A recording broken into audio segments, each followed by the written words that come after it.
Assalamualaikum warahmatullahi wabarakatuh. Saya Ramadhani Tutami dengan NIM 2211003309 ingin memaparkan video pembelajaran mata kuliah pengembangan evaluasi PAI yang berjudul Ruang Lingkup Pengembangan Evaluasi PAI yang diampu dengan Ibu Ria Maharani, SPDI, MPDI. Secara harfiah, evaluasi berasal dari bahasa Inggris evaluation yang berarti penilaian atau penaksiran. Evaluasi juga diartikan sebagai the process of delineating, obtaining, and providing. Artinya, evaluasi merupakan proses menggambarkan, memperoleh, dan menyajikan informasi yang berguna untuk menuliskan suatu alternatif keputusan. Evaluasi merupakan penilaian terhadap data yang dikumpulkan melalui kegiatan asesmen. Sementara itu, evaluasi adalah suatu keputusan tentang nilai berdasarkan hasil pengukuran. Sejalan dengan pengertian tersebut, menyatakan bahwa evaluasi dapat dinyatakan sebagai suatu proses pengambilan keputusan dengan menggunakan informasi yang diperoleh melalui pengukuran hasil belajar, baik yang menggunakan instrumen tes maupun non-tes. Selanjutnya, ruang lingkup pengembangan evaluasi PAI. Idealnya, ruang lingkup evaluasi pengembangan mencakup semua aspek pembelajaran, baik dalam domain kognitif, efektif, maupun psikomotor. Peserta didik yang memiliki kemampuan kognitif yang baik belum tentu dapat menerapkannya dengan baik dalam memecahkan permasalahan kehidupan. Untuk memahami lebih jauh tentang klasifikasi domain hasil belajar, Anda dapat mengikuti pendapat yang dikemukakan Benjamin S. Bloom, yang mengelompokkan hasil belajar menjadi 3 bagian, yaitu domain kognitif, domain efektif, dan domain psikomotor. Domain kognitif merupakan domain yang menekankan pada pengembangan kemampuan dan keterampilan intelektual. Ruang lingkup evaluasi pembelajaran akan difokuskan juga kepada aspek-aspek pembelajaran yang meliputi program pembelajaran, pelaksanaan pembelajaran, dan hasil belajar. Ruang lingkup perspektif domain hasil belajar. Menurut Benjamin S. Bloom, hasil belajar dapat dikelompokkan menjadi 3 domain, yaitu kognitif, efektif, dan psikomotor. Setiap domain disusun menjadi beberapa jenjang kemampuan, mulai dari hal yang sederhana sampai dengan hal yang kompleks, mulai dari hal yang mudah sampai hal yang sukar, dan mulai dari hal yang konkret sampai dengan hal yang abstrak. Selanjutnya, ruang lingkup perspektif sistem pembelajaran.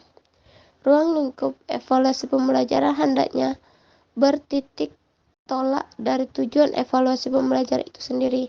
Hal ini disebabkan tujuan evaluasi pembelajaran itu sendiri adalah untuk mengetahui sedini mungkin efektivitas dan efisien sistem pembelajaran yang telah dilaksanakan berkait dengan tujuan, materi, metode, media, sumber belajar, lingkungan guru, dan peserta didik, serta sistem evaluasi. Dengan demikian, ruang lingkup evaluasi pembelajaran adalah yang pertama ada tujuan pembelajaran umum atau kompetensi dasar. Yang kedua, materi pembelajaran.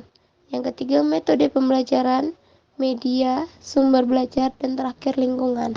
Ruang lingkup perspektif penilaian, proses, dan hasil belajar. Dalam kurikulum berbasis kompetensi 2004, terdapat 4 komponen pokok, yaitu kurikulum dan hasil belajar, penilaian berbasis kelas, kegiatan belajar mengajar, dan pengelolaan kurikulum berbasis sekolah. Dalam komponen kurikulum dan hasil belajar, setiap mata pelajaran terdapat 3 komponen penting, yaitu kompetensi dasar, hasil belajar, dan indikator pencapaian hasil belajar. Komponen adalah gambaran umum tentang apa yang dapat dilakukan peserta didik, bagaimana cara menilai seseorang peserta didik sudah meraih kompetensi tertentu secara tidak langsung digambarkan di dalam pernyataan tentang kompetensi, sedangkan rincian tentang apa yang diharapkan dari peserta didik digambarkan dari hasil belajar dan indikator. Ruang lingkup perspektif penilaian berbasis kelas. Kompetensi dasar mata pelajaran meliputi pengetahuan, keterampilan, sikap, dan nilai-nilai diferensikan dalam kebiasaan berpikir dan bertindak setelah siswa menyelesaikan suatu aspek atau subjek mata pelajaran tertentu. B. Kompetensi rumpun mata pelajaran meliputi pengetahuan, keterampilan, sikap, dan nilai-nilai direfleksikan dalam kebiasaan berpikir dan bertindak setelah siswa menyelesaikan rumpun pelajaran tertentu, misalkan rumpun pelajaran PAI. C. Kompetensi lintas kurikulum yang meliputi pengetahuan, keterampilan, sikap, dan nilai-nilai yang direfleksikan dalam kebiasaan berpikir dan bertindak, baik mencakup kecakapan belajar sepanjang hayat maupun kecakapan hidup yang harus diakui oleh siswa melalui pengalaman belajar secara berkesinambungan. D. Kompetensi tamatan merupakan pengetahuan, keterampilan, sikap, dan nilai-nilai yang direfleksikan dalam kebiasaan berpikir dan bertindak setelah siswa menyelesaikan jenjang pendidikan tertentu. E. Pencapaian keterampilan hidup yaitu penguasaan berbagai kompetensi dasar, kompetensi lintas kurikulum, kompetensi rumpun pelajaran, dan kompetensi tamatan melalui berbagai pengalaman. Belajar dapat memberikan efek positif dalam bentuk kecakapan hidup. Secara harfiah, evaluasi berasal dari bahasa Inggris evaluation yang berarti penilaian atau penaksiran. Evaluasi juga diartikan sebagai the process of delineating and providing. Artinya, evaluasi merupakan proses menggambarkan, memperoleh, dan menyajikan informasi yang berguna untuk merumuskan suatu alternatif keputusan. Sekian pemaparan video pembelajaran dari saya. Lebih dan kurangnya saya mohon maaf. Saya akhiri. Wallahumma fiqh ila aqwamit thoriq. Wassalamualaikum warahmatullahi wabarakatuh.